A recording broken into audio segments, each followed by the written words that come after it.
नमस्कार, जय महादेव। मैं हूं एस्ट्रोलॉजर शर्मा। आप सबका बहुत बहुत स्वागत है मेरा यूट्यूब चैनल ज्योतिष टॉक। दोस्तों, आज आपके साथ में जुड़कर जिस टॉपिक पे चर्चा करने वाले हैं वो है भाई दूज। सब लोग यही सोच रहे हैं हम 14 तारीख को बनाएं या 15 तारीख को बनाएं। सबको कहीं ना कहीं कोई ना कोई समस्या उत्पन्न हो रही है। सब जो है कहीं परेशान हो रहे हैं, असमंजस में हैं कि करें 14 को या 15 को करें, कब करें। उसी पे आज हम चर्चा करेंगे। और शुरुआत करने से पहले कहना चाहूँगी, अभी तक आपने हमारा चैनल सब्सक्राइब नहीं किया है, शेयर नहीं करा है, लाइक नहीं करा है, तो आप जो है हमारे साथ जुड़ जाइए, सब्सक्राइब कर लीजिए। अब इस पे टॉपिक पे हम चर्चा करते हैं। सबसे पहले तो हमें ये देखना है, हमारे सनातन धर्म में जितने भी त्यौहार होते हैं जो रात्रि में मनाने वाले होते हैं वो दोपहर से उसको हम मान सकते हैं। मगर जब बात आती है उदय तिथि की, तो हम उदय तिथि के अनुसार यहाँ पर देखते हैं जो भाई दूज का मुहूर्त है वो हमें 15 तारीख को मिल रहा है। और 14 तारीख को ये मुहूर्त अगर हम बात करते हैं कि दोपहर में लग रहा है, तो 14 तारीख को हमारे लिए कहीं ना कहीं ये जो भाई दूज का त्यौहार है वो हमें ये बताता है कि दोपहर में हमें ये त्यौहार हमें मिलेगा।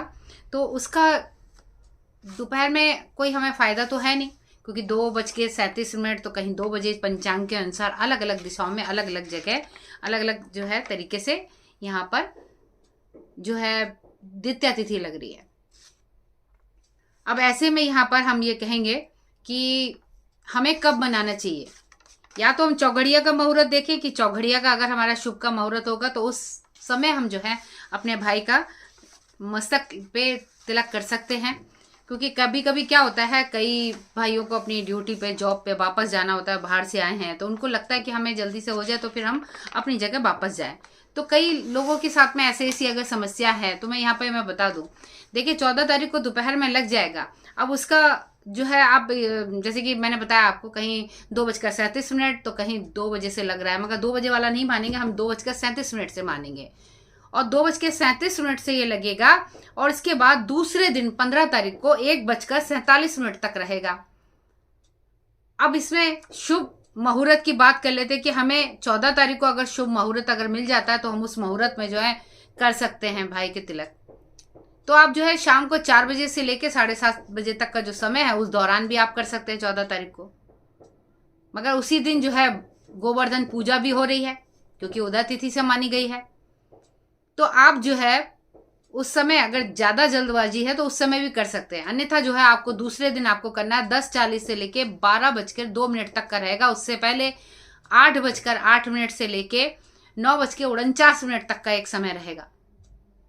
तो इस दौरान जो है भाई के मस्तक पे आप तिलक कर सकते हैं। ये भाई दूज का जो त्योहार है ये आपके लिए, आपके भाई के लिए, दोनों के लिए शुभ हो सकता है। ये सारे मुहूर्त हमने बताया क्योंकि इसमें जो है हम ये देखते हैं, एक तो कोई ऐसा अशुभ समय नहीं होना चाहिए। चौघड़िया में जैसे हम काल देखते हैं, रोग देखते हैं, उद्वेग देखते हैं, चर देखते हैं, उसी तरीके से इसमें जो है हमें ये देखना पड़ता है अमृत, लाभ और शुभ। अब यहाँ पे हमने जो दोपहर का जो मुहूर्त है 10:40 से लेके 12:05 तक का जो समय है वो तो शुभ का है, उससे पहले भी लाभ का आपको प्राप्त होगा। तो आप ऐसे में यहाँ पर जो है अपने भाई के मस्तक पे आप तिलक कर सकते हैं, आपके लिए बेहद शुभ रहेगा। और अब बात करते हैं कि भाई आपका भाई बहुत दूर है और आपके पास नहीं आ पा रहा या लेट हो जाता है और आप उसी के लिए ही तो ये सब कुछ कर रही हैं, जो बहनें हैं उन्हीं के लिए तो ये पूजा आराधना कर रही हैं। और तब तक आप कुछ भी खाते पीते नहीं है जब तक आप अपने भाई के मस्तक पर तिलक नहीं लगा देते। और भाई दूर रहता है, आने में समय लगता है, कई बहनों को शुगर होती है, कोई प्रॉब्लम या कोई समस्या है, तो उनको कैसे क्या करना चाहिए। मेरे हाथ में ये गरी गोला है, इस गरी गोले के ऊपर आप जो है तिलक कर सकते हैं। इसको अपने भाई का प्रतीक मानकर इस पर तिलक कीजिए और इसको गणपति जी को समर्पित कर दीजिए। और गणपति जी को सबसे सर्वप्रथम आपने गणपति जी को तिलक करना है, फिर इसके बाद इसको कर दीजिए और मौली से लपेट के गणपति जी के पास में रख देना है। पंचमेवा का बहुत ज्यादा महत्व है। जब गरी गोला देते हैं, भाई के हाथ में देते हैं, पंचमेवा देते हैं, उनको बैठा देते हैं, उत्तर दिशा की तरफ बैठाते हैं ताकि दक्षिण दिशा की तरफ उनका मुख हो और बहन का मुख जो है उत्तर दिशा की तरफ हो और पीठ उसकी दक्षिण दिशा की तरफ हो। ये जो है इसलिए होता है कि भगवान जो है यमदेव जो है भाई, हम तो भगवान ही कहेंगे कि जब जान आफत में आती है तो हम उनको भगवान के उसमें देखते हैं कि भाई जान बचाओ। तो सूर्यपुत्र, भगवान सूर्यपुत्र के जो पुत्र हैं यमदेव, वो उनको दिक्पाल कहते हैं। कहाँ? दक्षिण दिशा की तरफ। और दक्षिण दिशा की तरफ के जो दिक्पाल है उनकी बहन है यमी। तो यमी ने जो अपने भाई से वरदान लिया था कि जो व्यक्ति भाई दूज के दिन अपनी बहन के हाथ का कुछ भी खाए, चाहे चाय पी ले, उसको अकाल मृत्यु से सुरक्षा प्रदान आप करेंगे। तो यमराज ने उनको वरदान दिया था। तो इसीलिए दक्षिण दिशा की तरफ बहन जो पीट करके खड़ी हो जाती है, ताकि उसका मुख उत्तर दिशा की तरफ होता है। और अपने भाई के सर पे रुमाल रखकर, फिर उसके बाद ये गरी गोला देकर, इसमें मेवा रखकर, फिर उसके बाद अपने भाई के मस्तक पे अंगूठे से तिलक करते हैं। कई लोग इससे उंगलियों से करते हैं, तो मैं मना करूंगी, उंगलियों से नहीं करना है, आपको अंगूठे से करना है। और तिलक करते हैं और उसकी कामना, आयु की कामना के लिए, दीर्घ आयु की कामना के लिए गणपति जी से प्रार्थना करते हैं। और इसके बाद थाल में आपने दीप रखना है और साथ ही कुछ दक्षिणा रखना है, जो अपने भाई के ऊपर से उसार कर आपको एक साइड रख देना है। पालक रखना है, भाई के ऊपर से उसार कर एक साइड रख देना है। पालक ना मिले तो कोई बात नहीं, आपने दक्षिणा कितना भी जो भी आपने सगन निकाला है उस भाई के ऊपर से उसारिएगा, रख दीजिएगा। बाद में उस पैसे से आपने भैंसे को चारा खिलाना है। गौशाला में जाके भैंसे को आप चारा खिला दीजिए। तो ये आप कर दीजिएगा। या अगर भैंसा नहीं मिलता कोई बात नहीं, नंदी मिल जाए उसको खिला दीजिए, गाय मिल जाए उसको खिला दीजिए। किसी को भी आप जो है वहाँ इन सब में किसी को भी आप खिला सकते हैं। इससे जो है, क्योंकि यमराज के जो वाहन है वो है भैंसा, आप उसी को खिला रहे, उसी को प्रसन्न कर रहे हैं, तो जाहिर सी बात है आपके सारे काम बन जाएंगे और यमराज भी प्रसन्न हो जाएंगे। भाई आपने उनकी सवारी का ध्यान रखा। अब ऐसे ये चीज आपने कर दी और उसके बाद अब आपको अपने भाई को तिलक वगैरह करने के बाद अब आप जो है उनको कुछ भी मीठा आप खिलाते हैं, तो उसमें मैंने बता दिया मेवे से संबंधित कुछ भी चीजें आप खिलाइए, या अपने हाथ से बना हुआ कुछ खिलाइए। भाई को क्या करना है, अपनी बहन के चरण जरूर छूना है। उस दिन जरूर चरण छूइएगा, और दिन छुए या ना छुए, मगर भाई दूज पे अपनी बहन के चरण यदि छूते हैं, सर झुकता है, बहन का हाथ आपके मस्तक पे पड़ता है, तो आपके लिए बहुत ही ज्यादा अच्छा होता है, शुभ होता है। और बहन का आशीर्वाद आपको हर जगह हर मुसीबत से बचाता है। पूरे साल आप सुरक्षा आपको एक तरीके से मिल रही है, सुरक्षा बीमा आपका हो गया है बहन के जरिए। तो आप जो है इस तरीके से अपनी बहन से आशीर्वाद जरूर लीजिएगा। अब आपको एक चीज है, आप अपनी बहन को, कई लोग होते हैं कि आज टीका कराया कल नहीं कराया, छोड़ देते हैं, तो ये आपका दुर्भाग्य है या बहन का दुर्भाग्य जो नहीं करते। मगर बहन के पास आपको खुद जाना होगा। ये त्योहार ऐसा है, इसमें रक्षाबंधन में तो बहन भाई के घर आती है, मगर बहन को मनाने के लिए भाई को खुद जाना होगा।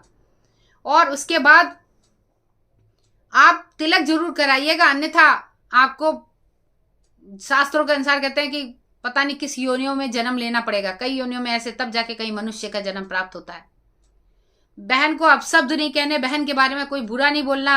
अगर आप शादीशुदा हैं अपनी पत्नी के साथ में, तो भी आप अपनी बहन के बारे में कुछ भी अपशब्द बोलेंगे तो आपके लिए, खुद के लिए दुर्भाग्य। बुधवार के दिन पड़ रहा है, तो इसलिए जो है मंगलवार से लगा है, बुधवार के दिन पड़ रहा है, तो भाई बहन दोनों, मंगल भाई और बुध बहन, तो ये दोनों ही अपने आप में बहुत ज्यादा बलशाली है। तो मगर बुधवार का दिन बहुत ज्यादा बलशाली है। अगर आपकी बहन नहीं है तो आपकी बुआ हो या आपकी बेटी हो, किसी भी कन्या से आप जो है तिलक करवा सकते हैं। मगर ये टूटना नहीं चाहिए, कि ये नहीं कि इस बार करवा दिया अगली बार भूल गए। इसका टूटने का मतलब ये हुआ कि आप खुद अपने भाग्य को खराब कर रहे हैं, उसका दोष आपकी कुंडली में आ जाता है। आपके जीवन में कभी भी आपको मकान का सुख नहीं मिल पाता। आपका मकान अगर बन भी गया तो कहीं ना कहीं आप उसका अच्छी तरीके से सुख नहीं उठा पाते। कोई ना कोई अड़चन आपके जीवन में लगी रहती है, कर्ज में भी डूबे रहते हैं, परेशानियां आपके पीछे लगी रहती हैं, भाइयों के साथ में आपकी अनबन रहती है, परिवार में किसी के साथ आपकी ज्यादा बनेगी नहीं, इस तरीके का माहौल बन जाता है। और यही एक ऐसा त्योहार होता है दिवाली के बाद जो आने वाला भाई दूज है, इसमें जो है फैमिली के सभी लोगों को एकदम एकत्र करने का सबसे बड़ा अच्छा ये त्योहार है, जिसमें एक दूसरे रूठे को मनाना और उसके साथ में ये त्योहार मनाना, ये बहुत ज़्यादा अच्छा है। तो आप ये जो है ज़रूर करिए, मैं आपको कहूँगी। और अपनी बहन को कोई अच्छा सा गिफ्ट दीजिएगा। अगर आप पैसे वाले हैं या गरीब हैं, जैसा भी है, जितनी आप सामर्थ्य रखते हैं उसी हिसाब से आप अपना बहन को उपहार दीजिएगा। अन्यथा जो है उसका नतीजा ये होता है पूरे साल आपकी आर्थिक स्थिति खराब रहती है। बुध आपकी वाणी का कारक है। बुध आपको हर जगह, चाहे वो इंटरव्यू हो, चाहे वो आप किसी पढ़ाई के क्षेत्र में हो या कहीं पे भी हो, या कहीं पे ऐसी जगह हो जहाँ पे आपके वाणी का बहुत ज़्यादा प्रभाव पड़ता है, उसका असर जो है अगर आप उसको अशुभ बना लेंगे तो आपके ऊपर खराब पड़ेगा। तो ऐसा मत करिएगा। आपके पास है, चाहे आपकी बहनें अगर ज़्यादा हैं, कम कम में भी देंगे, मगर बराबर एक जैसा दीजिए। अपनी बहन को उपहार जरूर दीजिएगा। ये नहीं कि बाद में देंगे बाद में देंगे। जो ऐसा करता है उसके लिए ये कोई फायदा नहीं है। अगर अपनी बहन के लिए आप कुछ तिलक लगाने के बाद अपने मस्तक से हटा दिया, मिटा दिया कि नहीं मुझे तिलक पसंद नहीं है, एकदम हटा दिया, ये आपका दुर्भाग्य है कि आपने ये सब किया। तो इसका मतलब ये सोच लीजिए कि आपके लिए कहीं ना कहीं ये हानिकारक हो सकता है। ऐसा मत करिएगा। ऐसा आप करेंगे तो आपके लिए अच्छा नहीं होगा। और बहनों को भी अपने भाइयों के प्रति अच्छा शब्द रखना है, कोई अपशब्द नहीं बोलना है। जो एक दूसरे के प्रति जो भी आपकी भावना है, एक दूसरे को माफ करके आगे बढ़ने की अगर भावना रखेंगे, यकीन मानिए आपके सारे मंगलकारी कार्य पूरे होंगे। आपके सब राह में जो बंधे हुए हैं, जिसमें बाधाएं आ रही हैं, सब हट जाएंगी। सब में आपको सफलता प्राप्त होगी। बहन के लिए भी अच्छा होगा, भाई के लिए भी अच्छा होगा। बहन अपने भाई के मस्तक पर करेगा, उसके लिए भी बहुत शुभ रहेगा। तो ये त्योहार जो इस बार का भाई दूज का है, बहुत ही अच्छे सौभाग्य उस पर योग में बन रहा है। आप इसका पूरी तरीके से लाभ उठाइए। अच्छा लगे वीडियो तो लाइक कर दीजिएगा, सब्सक्राइब कर दीजिएगा, शेयर कर दीजिएगा और बताइएगा जरूर कि आपको हमारा वीडियो कैसा लगा। अगले वीडियो में आपसे फिर से मिलते हैं, फिर से नई जानकारी के साथ में आपसे मुलाकात करते हैं। तब तक के लिए मैं एस्ट्रोलॉजर कृष्णा शर्मा आपसे चाहती हूँ इजाजत। मुझे दें इजाजत। हर हर महादेव।